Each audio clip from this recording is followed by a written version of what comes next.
On March 28, 2024, early hours of March 28th, when the criminalist arrived at the federal highway in Taxco, Guerrero, they were following the instructions of a defendant from the Guerrero prosecutor's office.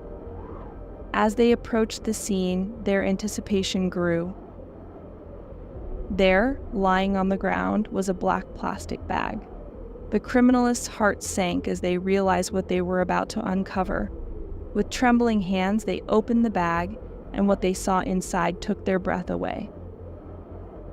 It was the lifeless body of Camila Gomez, a bright-eyed little girl who had just celebrated her 8th birthday. She had left her house the previous day, filled with excitement for a day of games and joy. But instead, her innocent life was tragically cut short. The sight was devastating, and the criminalists couldn't help but feel a mix of anger, sadness, and determination. They knew that they had to find justice for Camila and bring her killer to light.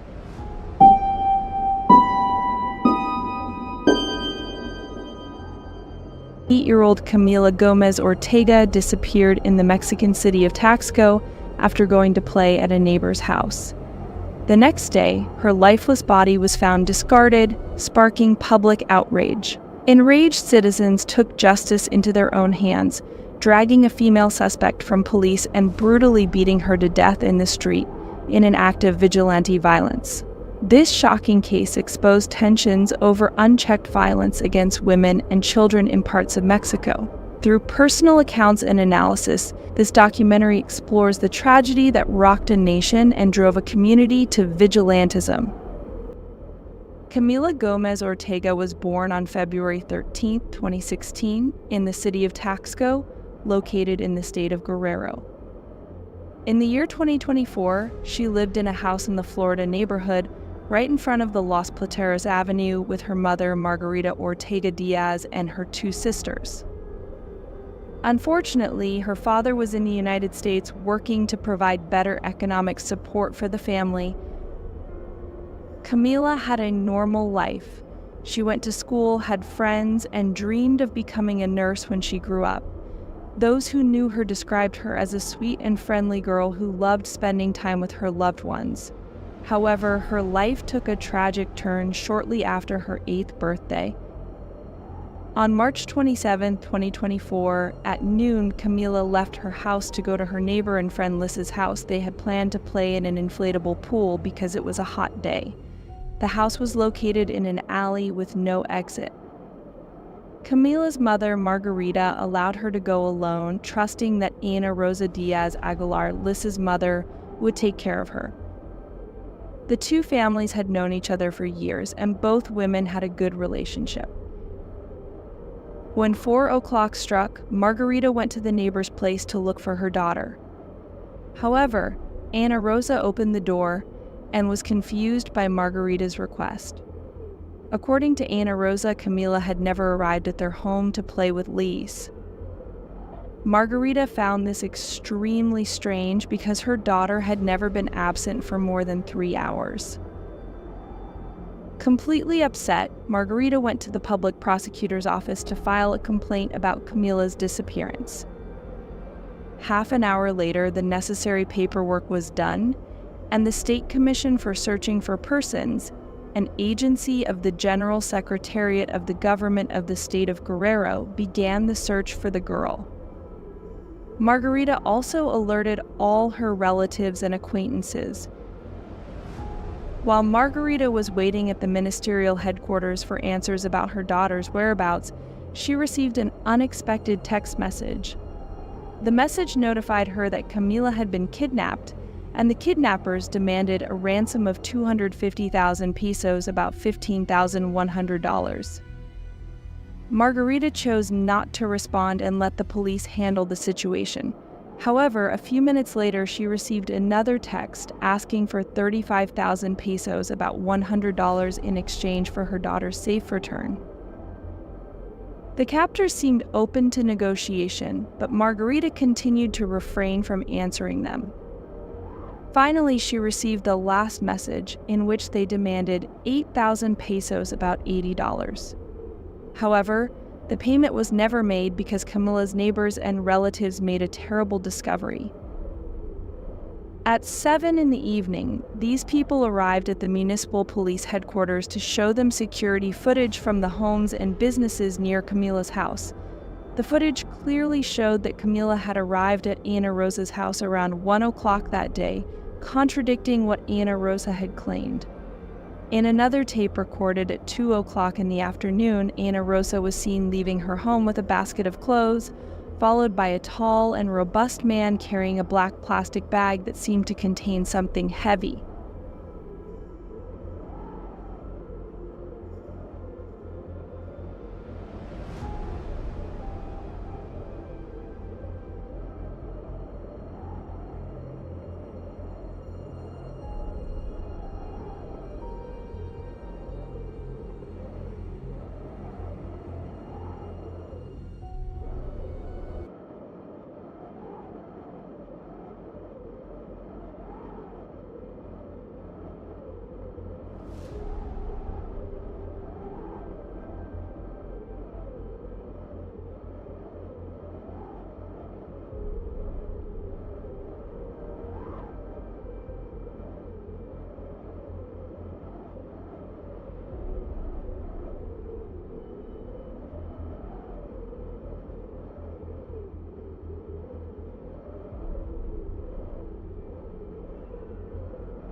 Both adults put the objects they were carrying in the trunk of a taxi and left the house, heading towards an unknown direction.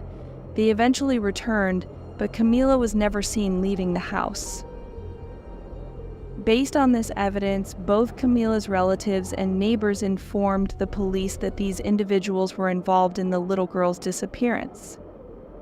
The agents considered this evidence valid and immediately started working to find the suspect. The vehicle seen in the footage had the economic number 14, making it easy to locate its owner, Ricardo Gayton, a taxi driver. Some sources suggested that Ricardo was Ana Rosa's new romantic partner, while others claimed he was a friend of her deceased ex-husband. Ricardo was married to a woman named Elena Brito, although their last post together dated back to 2019, leading to the assumption that they might be separated. The traffic officers managed to locate Ricardo and arrested him on the spot. The prosecutor announced that there would be an investigation process against him. Ricardo agreed to confess something very important: the whereabouts of Camilla. Early on March 28th, the Guerrero prosecutor's office found Camilla's lifeless body inside a black plastic bag on the federal highway in Taxco, which connects with the state of Morelos. Ricardo Gayton was handed over to the judge from the State Criminal Control and Prosecution at 4 in the morning. Margarita arrived at Semifo to identify her daughter's remains, tears streaming down her face. By then, the suspicions of the victim's relatives and neighbors had proven true. Ana Rosa and her partner were involved in a crime. The police also requested an arrest warrant for the woman's children, Axel Alejandro, 21, and Juan Alfredo, 18. At that time, the details of Camilla's death were not communicated to the press.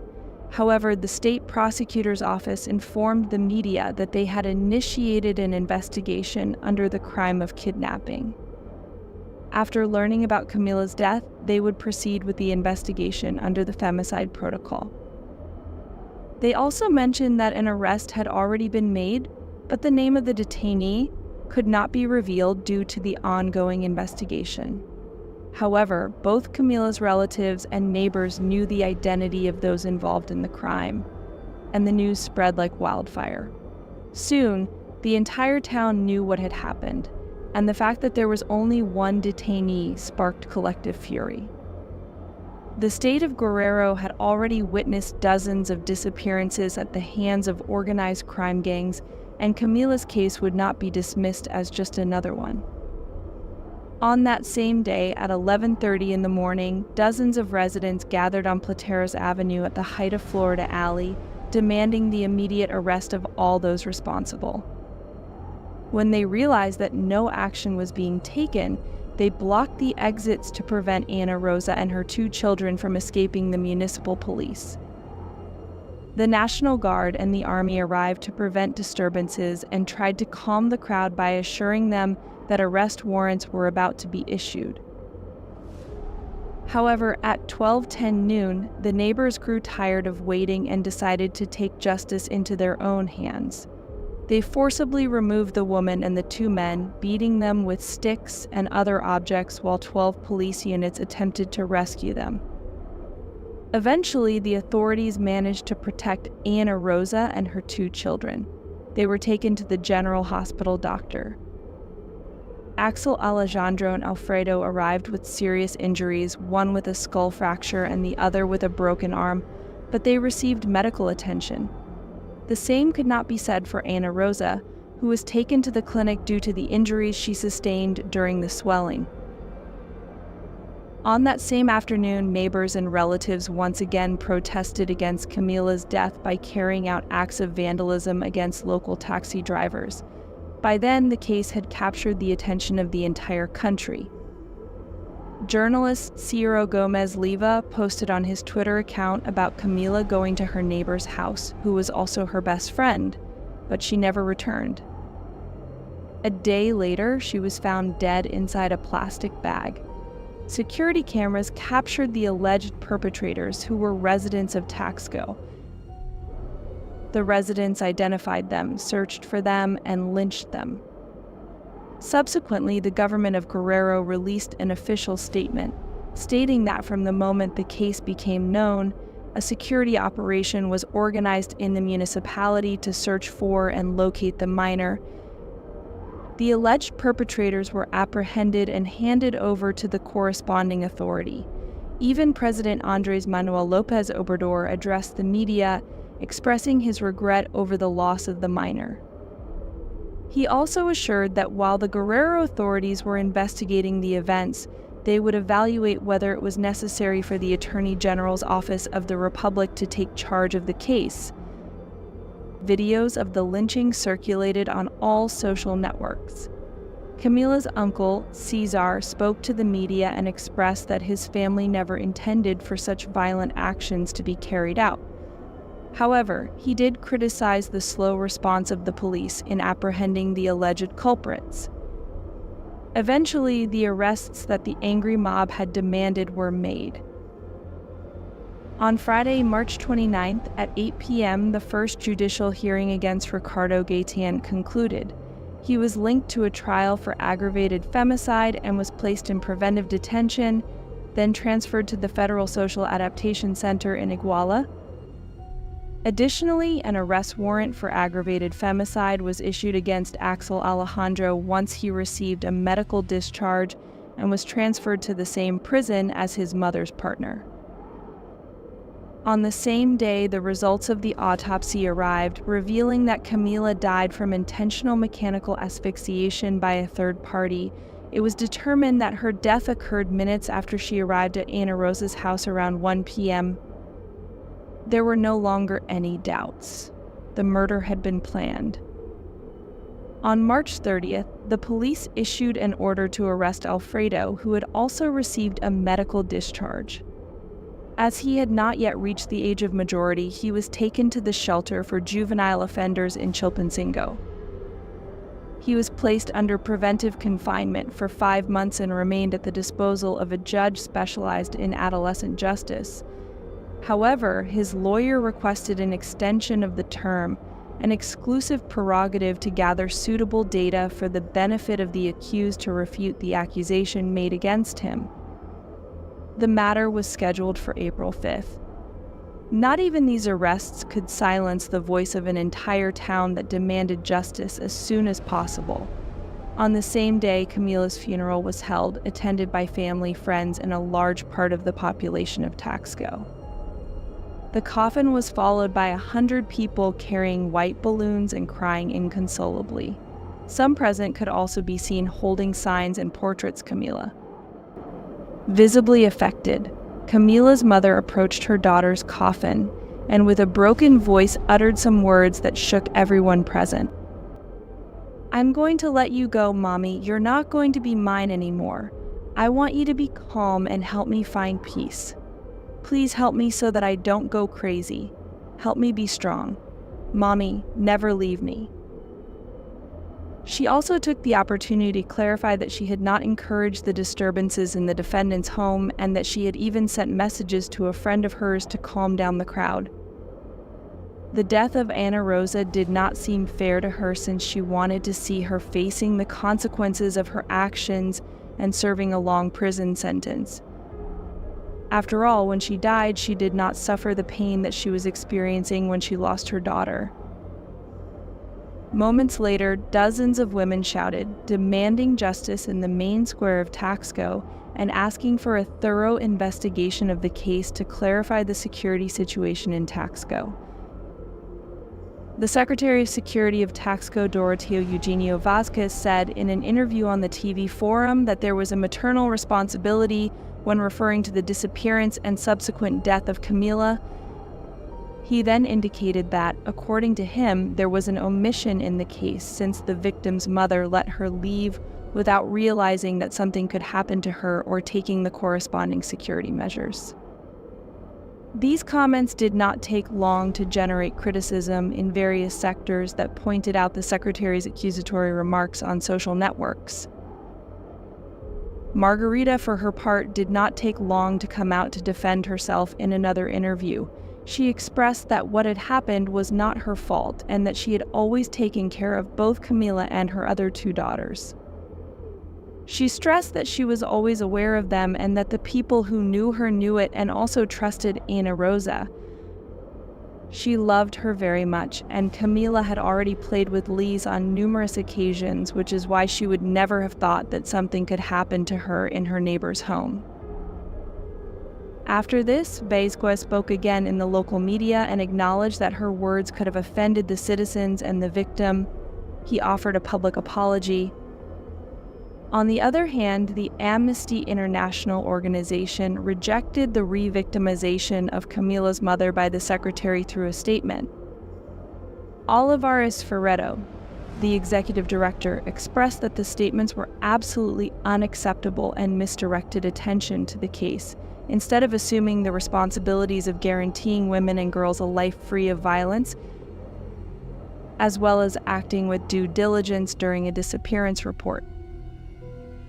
Despite criticism regarding the actions of the State Attorney General's Office of Guerrero, the Undersecretary of Security assured that the entity acted in a timely manner when the complaint was made and that they kept the victim's mother informed throughout the process regarding the arrest warrants for Ana Rosa's children.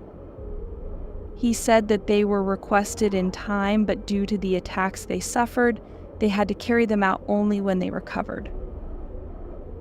Meanwhile, Ana Rosa's body remained at the Forensic Medical Service in Iguala, Guerrero. The government authorities announced that her relatives were not allowed to collect the body, even though they had the legal right to do so. The reason behind this was their fear that returning the body to Taxco would pose a risk. They were concerned that another crowd might attack the coffin or harm them. In another part of the video, a woman wearing a hat and scarf was seen kicking Ana Rosa, causing her to fall. This allowed the rest of the people around her to harm her further. The municipal police were later seen putting the accused individuals into a patrol car. A man in a gray shirt and a red and black cap climbed onto the patrol car and kicked Ana Rosa. The video also captured a blonde woman with dark glasses pulling the foot of one of the individuals involved when she was already on top of the car. Other women threw her to the ground after she went out to the street. In response to these images, the president acknowledged in a press conference that the police were unable to apprehend those involved in time due to the outnumbering aggressors. This resulted in Ana Rosa's death from the severe beatings. Currently, Axel Alejandro and Jose Ricardo are being held in the prison of Iguala, while Alfredo remains in the Chilpancingo Juvenile Detention Center. Although the motive for the crime has not been confirmed, there is speculation that it could have been an attempted blackmail.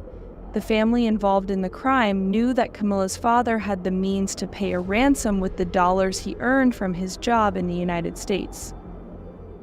However, since Camila's death occurred before her mother made the complaint, it is unlikely that the criminals had plans to return her alive, as they feared she would identify them. Another theory circulating on social networks is that both Ana Rosa and her family are involved with organized crime. This speculation arises from the fact that Ana Rosa's ex-husband was murdered years ago, just a few blocks away on Avenida Los Plateros, and the cause of his death remains unknown. Some even believe that Ricardo may not be Ana Rosa's lover, but rather an accomplice who is part of one of these criminal groups. The only thing that is certain so far is that Camila was brutally murdered, cutting short her promising life. Her loss has caused deep pain, not only within her family, but also within the entire community.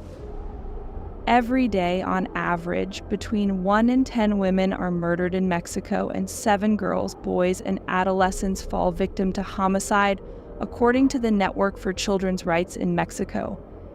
The brutal murder of 8-year-old Camila Gomez Ortega exposed the harsh reality of violence against women and children that still plagues parts of Mexican society. When the justice system failed to act swiftly, a community's anguish boiled over into an astonishing act of vigilante violence. While the circumstances were unquestionably horrific, the vigilante killing of the alleged perpetrator demonstrated a profound erosion of public trust in authorities to protect the innocent. It also laid bare the societal tensions simmering in regions grappling with the terror of organized crime. As this documentary showed, cases like Camila's are about more than just tragic individual losses. They reveal systemic issues that enable such atrocities to keep occurring without consequence. Her death serves as a rallying cry for changes desperately needed to safeguard all Mexican citizens, especially the most vulnerable. Until those changes are realized, more innocent lives will be senselessly taken, and more communities may be driven to take justice into their own hands out of sheer desperation. The cycle of violence must end, not be perpetuated through further bloodshed.